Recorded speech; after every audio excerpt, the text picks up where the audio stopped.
안녕하세요. 발달심리학자 유하나입니다. 오늘은 양육에 대해서 흔히들 하고 계시는 오해에 대해서 이야기를 나눠보려고 하는데요. 바로 애착 형성입니다. 일전에 아이가 문제 행동을 보여서 저한테 상담을 오신 부부가 계셨는데요. 이제 두 분께서 상담을 하시다가 제 앞에서 싸우기 시작하셨어요. 서로 목소리가 높아지는 와중에 아버님께서 어머님께 당신이 아이한테 애착을 잘 못해줘서 그런 거 아니야 라고 하시니까 어머님이 순간 할 말이 없으셔서인지 가만히 계시더라고요. 한국 사회에서 애착이라는 단어가 이렇게 쓰이는구나 라고 생각을 했는데요. 실제로 많은 분들께서 상대방을 비난하기 위해서 이 단어를 사용하시기도 하고요. 그리고 훨씬 더 많은 경우인데 어머님께서 스스로 죄책감을 가지시는 단어이기도 해요. 애착 형성. 그래서 많은 분들이 오해하고 계시는 이 개념에 대해서 이 기회에 설명을 드리고 싶습니다.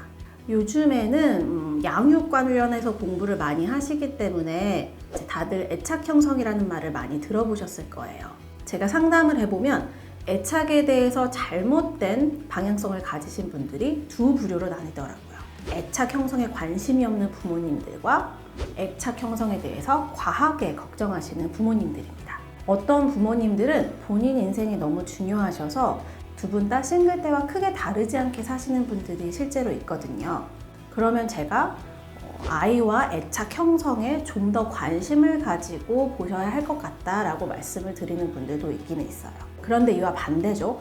훨씬 더 많은 부모님들이, 특히 어머님들이 완벽한 애착 형성이라는 일종의 뜬구름을 잡으려고 하시면서 실패하고 있는 부모라고 자신을 생각하기도 하세요. 그래서 아이가 어떤 문제 행동을 보이면 본인 때문이라고 자책하시기도 하고요. 오늘은 이 부분에 대해서 이야기를 해보겠습니다. 결론부터 말씀드리자면요. 완벽한 애착 형성이라는 건 없으니까 너무 불안해하지 마시고 그 불안해하시는 시간에 차라리 아이와 한 번 더 놀아주세요. 애착은 시간의 양보다는 질이 더 중요하고요. 또 엄마가 꼭 주 양육자일 필요가 없습니다.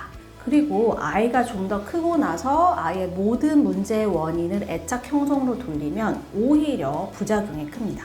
생후 3년 내에 애착 형성을 잘해야 아이의 사회성, 정서, 대인관계, 자존감 이런 데 문제가 안 생긴다. 어릴 때 애착은 평생 간다. 이런 이야기들 많이 들어보셨죠? 그런데 생각보다 애착의 핵심이 뭔지 잘 모르시는 분들도 많고요. 그리고 SNS 같은데 잘못된 정보를 서로 나누시는 경우도 많더라고요. 애착이라는 것은 사회정서 발달에서 중요한 개념이 맞습니다. 발달 단계에서 이뤄야 될 과업 중에 하나이죠.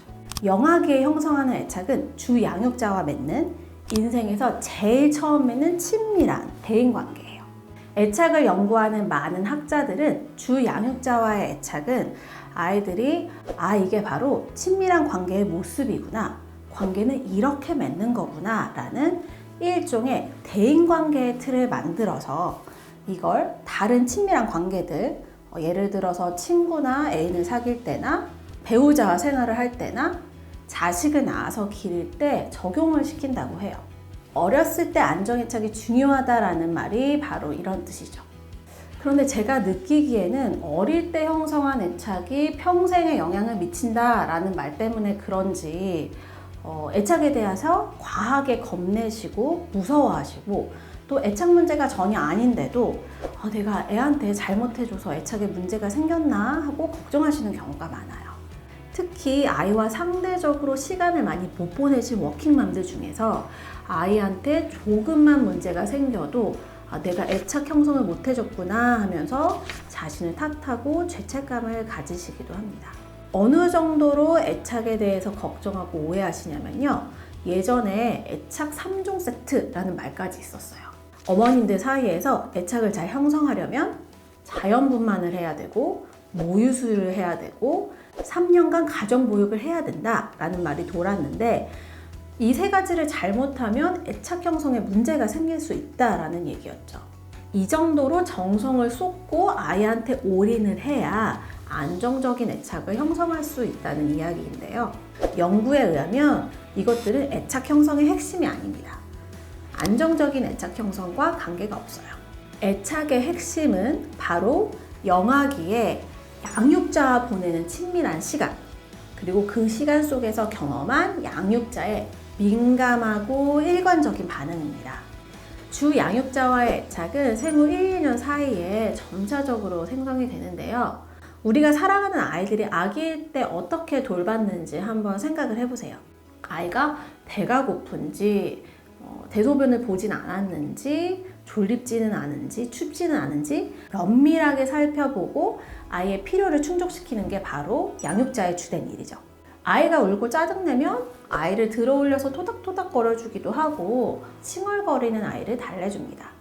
즉, 아기의 욕구와 필요를 알아차리고 적절한 반응을 해주려고 합니다. 그리고 아기를 돌보면서 아기와 함께 많은 시간을 함께 보내고 스킨십을 자연스럽게 하면서 친밀한 시간을 자주 보냅니다. 이렇게 아이를 돌보는 과정이 자연스럽게 애착을 형성할 수 있게 해주는 거예요. 그래서 내가 아이를 돌보려고 애썼고 시간도 같이 보내주려고 애를 썼고 아이가 뭘 원하는지 이해하려고 노력했고 필요를 채워주려고 부모로서 애썼다라고 한다면 애착에 대해서는 되게 크게 걱정하실 필요는 없습니다. 실제로 대부분의 아이들은 부모님과 자연스럽게 안정애착을 형성합니다. 아이들은 이 자연스러운 과정 속에서 양육자를 통해서 자신의 욕구를 충족하고 감정을 조절하는 법을 배우고요. 아, 내가 힘들 때 이 사람이 나를 도와주는구나.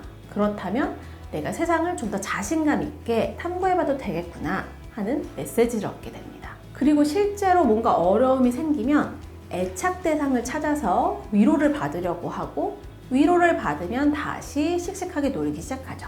이게 애착 대상이 안전기지, 피난처가 된다는 개념인데 그러면서 아이들은 자기의 감정과 정서를 조절하는 능력을 발달시켜 나갑니다. 바로 이게 애착 형성의 핵심이고 애착이 사회정서 발달에 중요한 이유입니다. 그래서 내가 아이한테 특별하게 좀 못해준 것 같은데 일하느라 육아하느라 너무 바빠서 사랑을 더 못 준 것 같은데 하면서 죄책감을 가지실 필요가 없습니다. 100% 완벽하게 반응적인 엄마가 아니었던 것 같다? 걱정하실 필요가 없어요.